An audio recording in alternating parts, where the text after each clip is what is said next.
Assalamualaikum warahmatullahi wabarakatuh.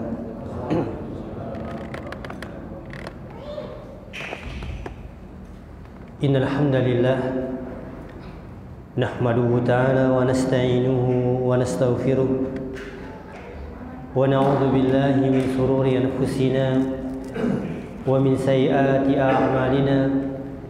Man yahdihillahu fala mudilla lahu wa man yudlil fala hadiya lahu. Asyhadu an la ilaha illallah wahdahu la syarika lah wa asyhadu anna Muhammadan abduhu wa rasuluh.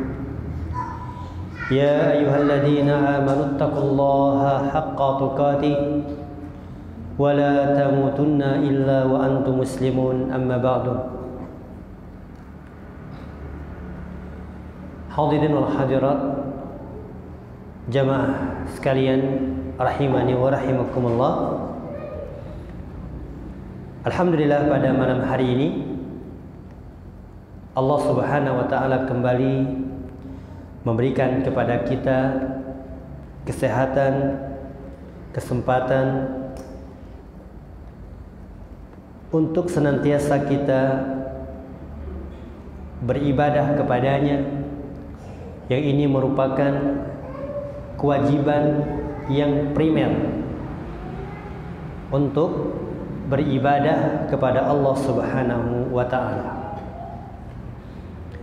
Untuk kajian kita pada kesempatan ini, kita akan berbicara masalah sesuatu yang kita miliki, yang sesuatu itu merupakan harta yang paling berharga. Kira-kira apa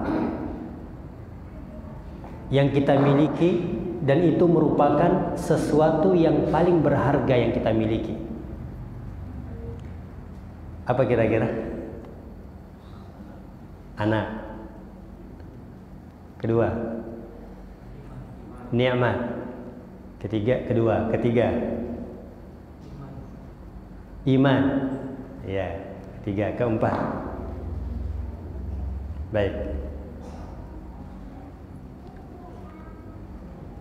Sesuatu ini adalah sesuatu yang sangat mahal.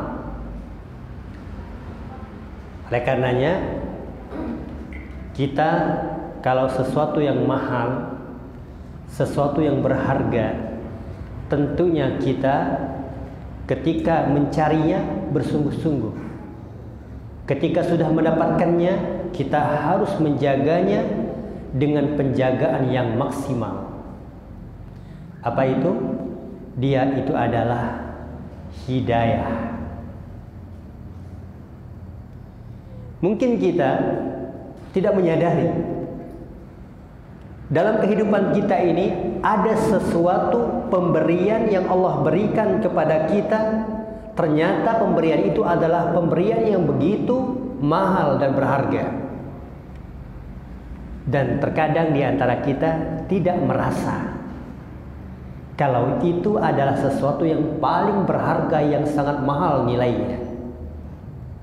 Sungguh kalau hidayah itu bisa dibeli, Fir'aun berusaha membeli dengan seluruh kekuasaannya, tapi Fir'aun tidak bisa. Kalau Qarun bisa menukar, membeli hidayah dengan setumpuk hartanya, tapi tidak bisa. Haman dengan kedudukannya yang tinggi, dengan ilmu ekonomi yang begitu luar biasa, tapi tidak bisa. Tapi subhanallah, Allah Subhanahu wa taala memberikan hidayah kepada orang-orang yang Allah kehendaki. Berarti siapakah orang-orang yang Allah kehendaki untuk mendapatkan hidayah? Orang-orang yang Allah cintai, orang-orang yang Allah sayangi, orang-orang yang Allah inginkan kebaikan kepadanya. Oleh karenanya, insya Allah ada beberapa karakteristik hidayah supaya kita semakin kenal tentang hidayah yang kita miliki. Ketika kita sudah mengenalinya, kita berusaha untuk memupuk, mempertahankannya, dan terus menjaganya supaya tidak mengikis, berkurang. Na'udzubillah kalau hidayah itu hilang. Baik, di sini ada 3 karakteristik hidayah yang perlu kita ketahui. Yang pertama adalah hidayah itu mahal. Yang kedua, hidayah itu harus dicari. Yang ketiga, hidayah itu cepat sekali hilangnya. Yang keempat, bonus 1 ya. Yang keempat, pembagian hidayah. 4 pembahasan insyaallah. Dengan bermohon pertolongan kepada Allah, kita akan mengenali karakteristik dari hidayah. Pertama, hidayah itu adalah sesuatu yang mahal. Dia sesuatu yang istimewa. Sedikit kita akan berkisah tentang bagaimana mahalnya hidayah yang Allah berikan kepada seseorang. Kisah pamannya Rasulullah Shallallahu Alaihi Wasallam, yang mana Nabi kita itu banyak memiliki pamannya, tapi Nabi kita memiliki 4 paman yang menyaksikan kenabian Rasulullah Shallallahu Alaihi Wasallam. Terbagi menjadi 3 paman Nabi itu. 1, ada paman yang beriman. Kedua, ada paman yang menolong, membantu, tapi tidak beriman. Yang ketiga, ada paman yang memusuhi, sehingga dia mati dalam keadaan kufur. Paman yang beriman jelas, Hamzah bin Abdul Muttalib, Abbas bin Abdul Muttalib. Paman yang menolong, membantu, tapi tidak beriman, Abu Thalib. Ada paman yang jelas, yang memusuhi, yang menyakiti Nabi, yaitu siapa namanya? Itu bukan nama. Siapa namanya? Abdul Uzza namanya. Ya, tapi dikenal dengan julukan Abu Lahab. Kenapa dijuluki dengan Abu Lahab? Lahab itu kan menyala-nyala, memerah-merah. Karena Abu Lahab ini wajahnya tampan sekali. Keturunan Quraisy, Arab asli, pakai short. Ketika diterpa oleh cahaya matahari, wajahnya memerah.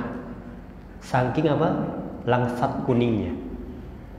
Tapi apalah daya, ma'aghna anhu maluhu wa ma kasab. Tidak berguna arti sebuah ketampanan kalau tidak sesuai dengan jalur apa yang Allah kehendaki. Baik, insyaallah kisahnya adalah kisah paman Nabi, yaitu bernama Abu Thalib. Dikisahkan di dalam sebuah riwayat dari jalan seorang tabi'in, Sa'id ibn Musayyab, dalam Sahih Bukhari. Dijelaskan tatkala Abu Thalib menjelang wafatnya, berarti kan masih sakit, maka Rasulullah Shallallahu Alaihi Wasallam menjenguknya. Ini dalil, ya, ketika ada tetangga kita, ada saudara kita non muslim, ketika dia sakit, ada harapan dia untuk kita ajak untuk mengucapkan syahadat, masuk ke dalam agama Islam, segera tengok, segera jenguk. Ya, Nabi SAW ketika terdengar pamannya sakit, maka beliau menjenguk. Beliau menjenguk pamannya. Ketika sudah sampai dalam ruangan pamannya, ke rumah pamannya, ternyata sudah ada 2 orang yang telah duluan. Siapa itu? Abu Jahal dan Abdullah bin Abi Umayyah. dua orang yang sangat benci dengan Nabi Shallallahu Alaihi Wasallam. Nabi tidak berlama-lama ketika melihat keadaan pamannya yang sudah sakratul maut, yang sudah terengah-engah, maka Nabi mengatakan, wah ya ammi, kul la ilaha illallah kalimatan uhajulaka biha indallah. Pamanku, ucapkanlah kalimat la ilaha illallah, ucapkanlah sebuah kalimat yang nanti aku akan bisa membantumu di sisi Allah. Ini Rasulullah bentuk kasih sayangnya kepada pamannya, diajak untuk mengucapkan syahadat. Tapi melihat ini, ketika Abu Thalib itu hendak mengucapkan kalimat itu, Abu Jahal mengatakan, ya Aba Thalib, targhabu millat Abdul Muttalib. Wahai Abu Thalib, sejak kapan kamu sudah membenci agama Abdul Muttalib, agama nenek moyang kita, agama bapak kita, agama keturunan-keturunan kita? Sejak kapan kamu sudah benci? Nah, ini ya dampak punya teman yang jelek. Teman yang jelek itu senantiasa menggerogoti kita. Sampai-sampai kita mau mati pun digerogoti. Jangan sampai dia mendapatkan hidayah. Yang kedua, ya, tercelanya untuk mengikuti jejak-jejak ya nenek moyang tadi. Sehingga Abu Jahal tadi mengatakan, ya Aba Thalib, sejak kapan kamu sudah benci agamanya nenek moyang kita, agamanya Abdul Muttalib, agama kakeknya? Maka Nabi kembali mengulang, ya ammi, kul la ilaha illallah kalimatun uhajluka biha indallah. Wahai pamanku, ucapkanlah kalimat ini. Terus Abu Jahal mengucapkan itu. Akhirnya dengan takdir Allah Subhanahu wa taala, Abu Thalib mengucapkan, wa ana, dan adalah aku ya berada di millati Abdul Muttalib. Aku tetap berada di atas agamanya Abdul Muttalib. Mati, meninggal dunia, meninggal dalam keadaan musyrik. Melihat kejadian ini, Nabi Shallallahu Alaihi Wasallam nangis sejadi-jadinya. Sambil Nabi berkata, ya ammi, la astaghfiranna laka ma lam unha anhu. Aku akan memintakan ampun kepadamu, kepada Allah, terhadap dirimu, hai pamanku, selama aku tidak dilarang oleh Allah. Ya, Nabi Shallallahu Alaihi Wasallam mencoba untuk memintakan ampun. Maka turunlah ayat di dalam surat At-Taubah ayat yang ke-113. Wa ma kana lin-nabi walladzina amanu ayastaghfiru lil musyrikin walau kanu ulul qurba. Tidak baik, tidak layak, tidak boleh bagi seorang nabi dan orang-orang yang beriman untuk memohonkan ampun kepada orang-orang musyrik yang telah meninggal dunia, walaupun itu adalah kerabat dekatnya sekalipun. Allah larang langsung. Tambah sedih Nabi Shallallahu Alaihi Wasallam. Tidak boleh. Ya, maka Nabi Shallallahu Alaihi Wasallam tetap bermohon kepada Allah. Tapi apalah jadinya? Ya, Allah menurunkan kembali ayat, ya Muhammad, innaka la tahdi man ahbabta. Wahai Muhammad, engkau tidak bisa memberi hidayah kepada orang yang engkau cintai. Baru Nabi SAW tersadarkan, oh, saya tidak bisa memberi hidayah.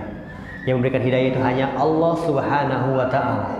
Aku hanya bisa menunjukkan, mengarahkan, memberikan bayan, penjelasan. Adapun menerima atau tidak menerimanya orang, Allah lah ya tempat pemberinya. Baik, ma'asyiral muslimin wal muslimat rahimani wa rahimakumullah. Dari kisah ini, siapa Nabi Shallallahu Alaihi Wasallam? Sosok hamba Allah, manusia, pilihan Allah yang terakhir diutus, pertama kali mengetuk pintu surga. sosok manusia yang nantinya Allah izinkan di antara Nabi dan Rasul untuk memberikan syafaat kepada manusia untuk memulai kalinya hisab. Siapakah Nabi kita Muhammad SAW? Abdul Bashar, pimpinan daripada manusia. Siapakah Nabi SAW? Semulia-mulianya para nabi, para rasul. Iya, tetapi bersama itu Nabi tidak bisa memberikan hidayah kepada siapa? Pamannya sendiri. Siapa pamannya? Abu Thalib. Siapa Abu Thalib? Abu Thalib paman yang begitu mencintai Rasulullah SAW. Pamannya, subhanallah, pamannya ini dialah yang mengasuh Rasul kita yang mulia SAW. Semenjak kedua orang tuanya meninggal dunia, lalu disusul oleh kakeknya meninggal dunia, siapa yang mengurus Nabi sampai beliau menjadi besar? Abu Thalib. Abu Thalib. Dan kita tahu dalam sejarah menjelaskan bahwa Abu Thalib ini adalah orang yang miskin, banyak anak. Tapi subhanallah, ya, Abu Thalib sangat sayang kepada Nabi SAW. Dalam kisahnya itu, ketika mau tidur di dikeloni, mau tidur, sehingga anak-anak kandungnya itu cemburu. Kok lebih sayang kepada keponakannya daripada ke kita? Allah lembutkan hati Abu Thalib. Subhanallah, jasanya kepada Nabi sangat banyak sekali. Oleh karenanya Nabi menangis ketika Abu Thalib mati dan tidak mau mengucapkan kalimat itu. Bersama itu Allah Subhanahu wa taala tidak memberikan hidayah kepada Abu Thalib. Sekalipun Nabi yang memintanya kepada Allah, Allah tidak memberinya. Ini menunjukkan bahwa hidayah itu adalah mahal.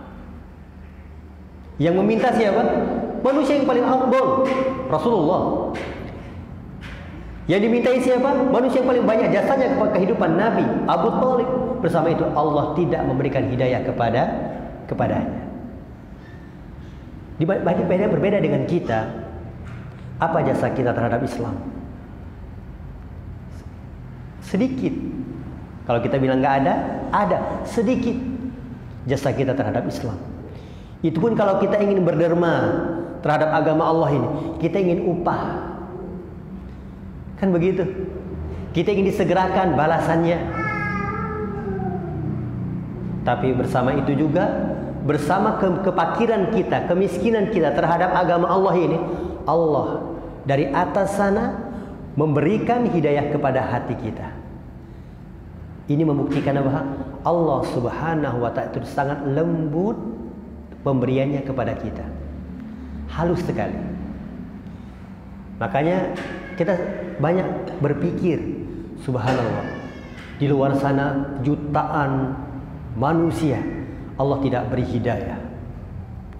Di luar sana banyak orang yang masuk Islam, keluar lagi, masuk lagi, keluar lagi, ragu.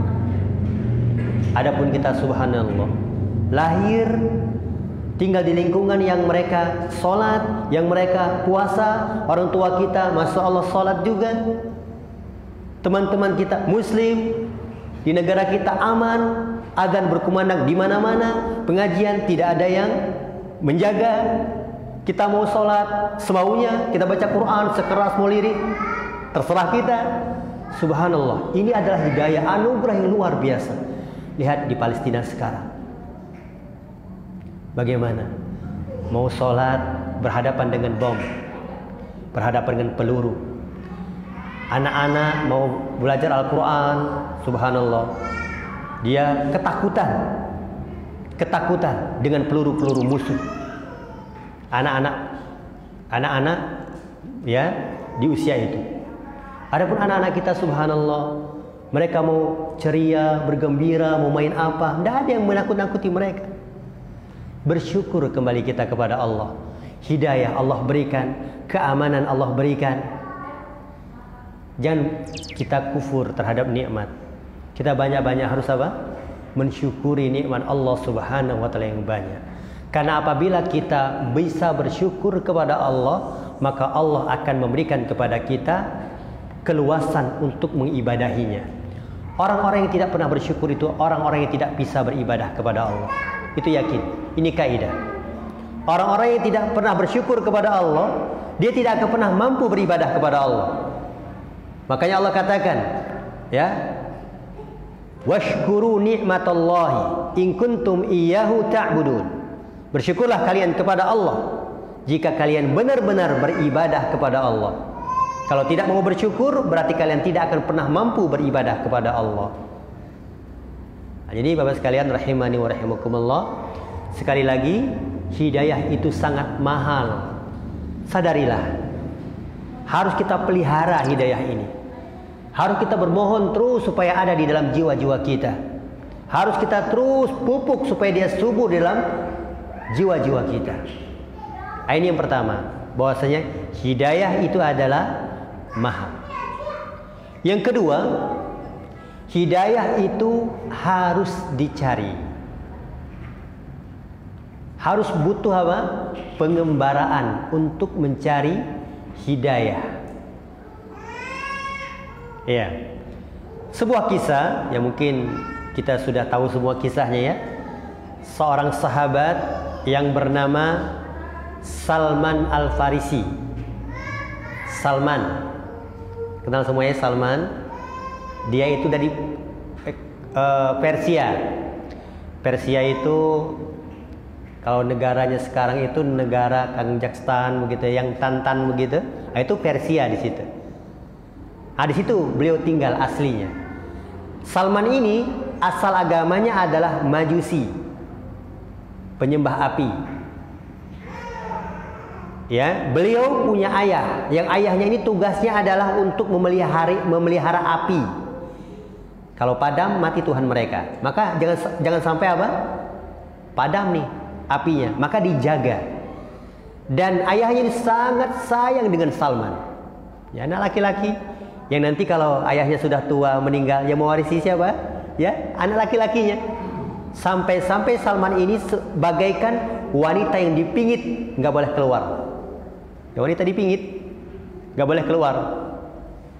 Ya, maka pada suatu ketika Salman ini keluar karena ada urusan, karena ayahnya menyuruh keluar untuk menjaga atau melihat, ya, kebun. Karena ayahnya Salman ini punya kebun yang sangat lebar, luas. Karena ayahnya ada keperluan, jadi diwakilkan oleh Salman. Salman, kamu ya seperti kontrol kebun-kebun. Pas pergi, Salman lewat sebuah gereja. Lewat sebuah gereja. Yang tentunya di dalam gereja itu orang-orang yang lagi apa? Beribadah kepada Allah. Ada yang lagi nyanyi-nyanyi, ada yang lagi sholat. Ya, sholatnya tapi bukan sholat seperti ini. Sholat sebagaimana yang dicontohkan oleh Nabi Isa alaihissalam. Kagum Salman ini dengan fitrahnya, karena nggak pernah keluar. Pas keluar melihat sebuah apa? Peribadahan yang sesuai dengan fitrahnya. Akhirnya Salman dari pagi hingga sore tidak keluar, saking asyiknya, senangnya dengan ibadah tersebut. Lalu ayahnya mencari Salman, kok nggak pulang-pulang anak ini, kemana? Ketika Salman pulang, ditanya oleh ayahnya, kamu tadi dari mana? Kok nggak ada di kebun? Maka Salman mengatakan, ayah, tadi aku melihat sebuah gereja. Orang-orang beribadah kepada Tuhan mereka. Itu indah sekali, bagus sekali. Kata ayahnya, hati-hati. Kamu sekarang sudah mulai ya teracuni oleh dunia-dunia luar. Ya kan? Akhirnya saking takutnya ayahnya ini apa? Salman dikerangkeng pakai besi, tidak boleh keluar. Ya, Salman ingin sekali keluar karena mulai hidayah ini sudah masuk dari relung-relung hatinya. Ya, ketika ada orang yang berbicara, ya Salman ini ingin sekali pergi ke Syam. Ya, Syam itu Syria sekarang, ya, Syria. Ya. Ketika terdengar ada suatu rombongan yang ingin pergi ke Syam, maka Salman berusaha untuk memutuskan rantai yang mengikat tubuhnya. Berusaha. Akhirnya apa? Akhirnya dia berhasil lolos dengan cara memutuskan rantai itu dan berlari. Bayangkan, untuk mencari hidayah semacam itu. Pernah kita mau ke masjid ngaji begitu? Subhanallah, nggak pernah. Ini Salman begini keadaannya. Ikut rombongan ke Syam. Ikut rombongan ke Syam. Sesampai di negeri Syam, ya, bertemu dengan seorang pendeta. Maka dia berkata kepada pendeta itu, jadikan aku pembantu di sini. Ya, karena menawarkan diri jadi pembantu, pendeta tersebut ya menerima tawarannya. Akhirnya Salman menjadi pembantu di gereja tempat pendeta tersebut. Ternyata pendeta ini bukan pendeta yang baik. Seorang pendeta yang ngambil sedekah-sedekah dari jamaahnya lalu dikumpulkan. Ya. Maka Salman pernah melihat ada 7 peti yang berisi emas dan perak di dalam suatu sebuah ruangan. Maka ketika pendeta ini meninggal dunia, ketika jamaahnya ingin menguburkannya, Salman berceramah, kalian tahu tidak pendeta ini? Ini bukan pendeta yang baik, ini pendeta yang gak baik. Oh, marah-marah jamaahnya. Marah-marah jamaahnya. Kamu bilang semacam itu? Mana buktinya? Ayo ikut saya. Salman mengajak jamaahnya ke dalam suatu buah ruangan. Memang betul. Ternyata ada peti-peti yang berisikan emas dan perak hasil sedekah-sedekah jamaahnya. Lalu meninggallah pendeta tadi. Lalu diangkatlah pendeta yang soleh. Pendeta yang soleh ya. Pendeta yang baik. Maka Salman pun belajar kepada pendeta ini masalah agama-agama Nasrani. Ingat, berpindah dari agama Majusi menuju agama Nasrani. Belajar. Ketika pendeta yang di Syam ini ya mau meninggal sakit-sakitan, mau meninggal dunia, maka Salman berpesan, berkata kepada pendetanya, ya pendeta, kalau engkau nanti mati, meninggal dunia, kepada siapa lagi aku harus belajar?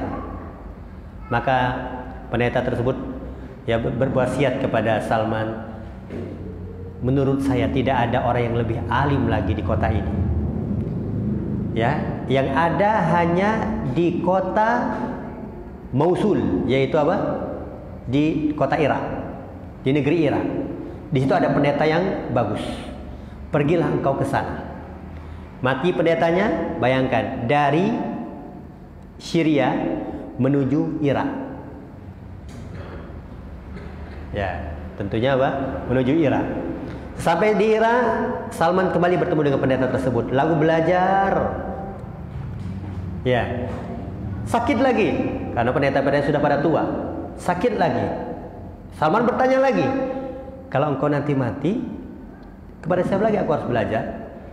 Kata pendeta itu, saya tidak tahu orang yang lebih alim lagi di negeri ini, melainkan ada pendeta yang lebih alim di Aljazair, di Afrika. Di Aljazair.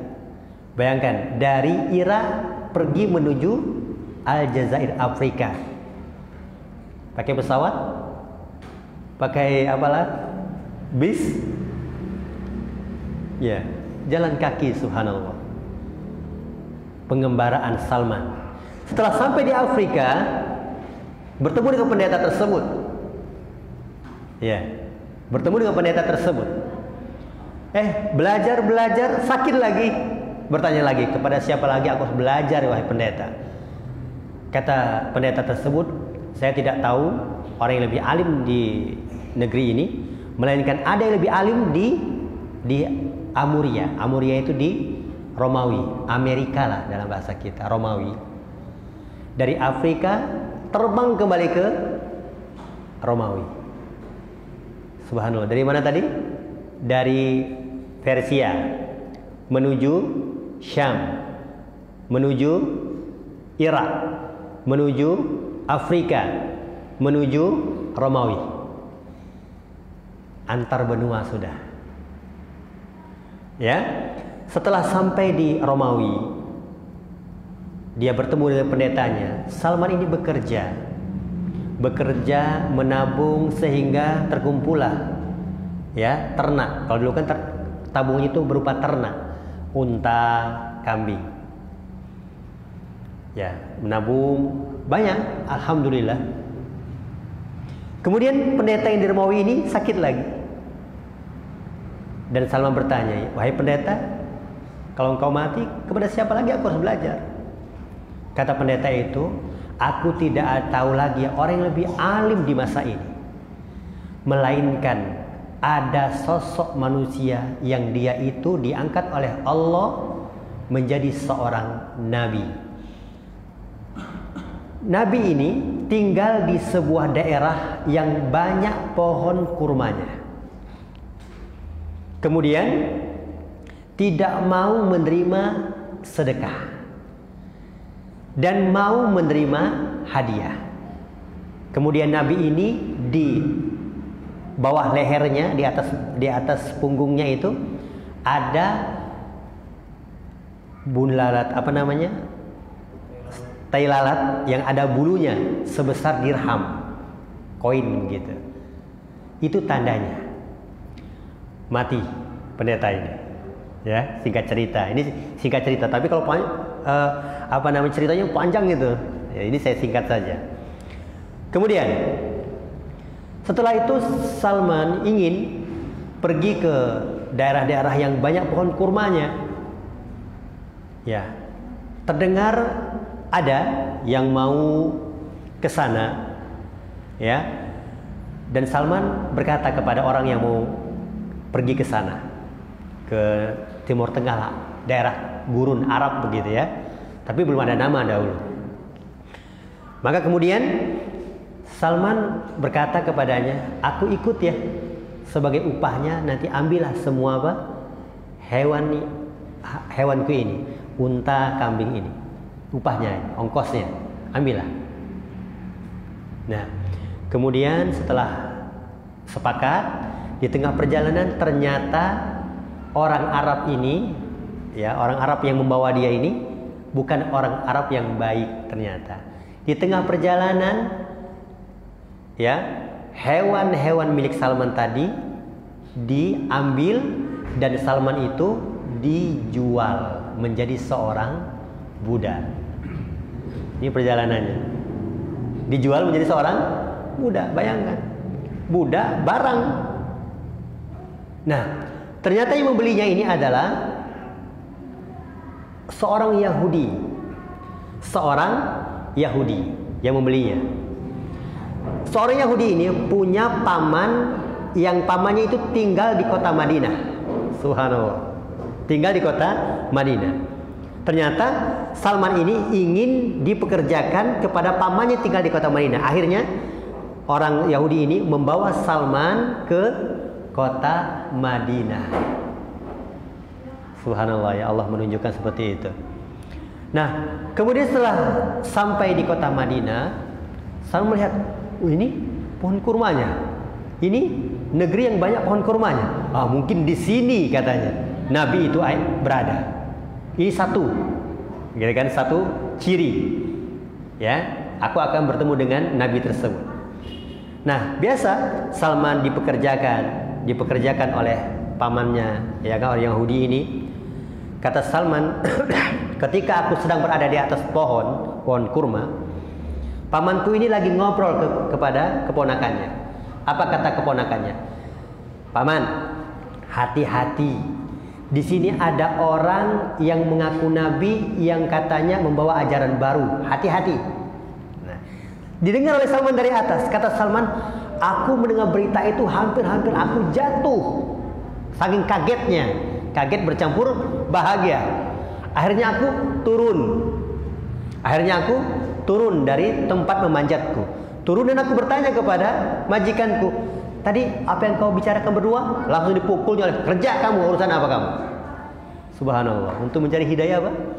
Begitu. Nah, karena Salman sudah tahu ada berita semacam itu, maka Salman terus bekerja, ya, dan Salman mengumpulkan bagian-bagiannya, karena budaya itu kan ada bagian, ini makan kamu kan, begitu, hasil kamu, ini hasil kamu, dikumpulkan. Maka Salman melihat ke gerombolan kelompok-kelompok yang berada di sekitaran Ka'bah waktu itu, ya, yang di sekelilingan daripada para sahabat. Maka Salman mendekat, ya. Maka Salman memberikan apa? Memberikan kurma itu dan mengatakan, ini ada sedekah saya, ya, ini ada sedekah, tolong bagikan. Salman memperhatikan satu persatu orang, mana yang tidak mau makan ini. Kan begitu. Ternyata ada. Ya, Rasulullah SAW di situ. Rasulullah membagi. Rasulullah tidak sedikit pun mengambil kurma itu, karena ini sedekah. Hari besoknya kembali Salman mengumpulkan bagian-bagiannya. Besok hari kedua datang dan mengatakan, ini hadiah dariku untuk kalian. Maka dilihatnya semua makan, termasuk Rasulullah SAW. Ini sudah 3. Kayak gitu, ya. Satu lagi apa? Stempel yang berada di punggung Nabi SAW. Bagaimana caranya? Masa harus dilihat geledah satu-satu? Kan enggak.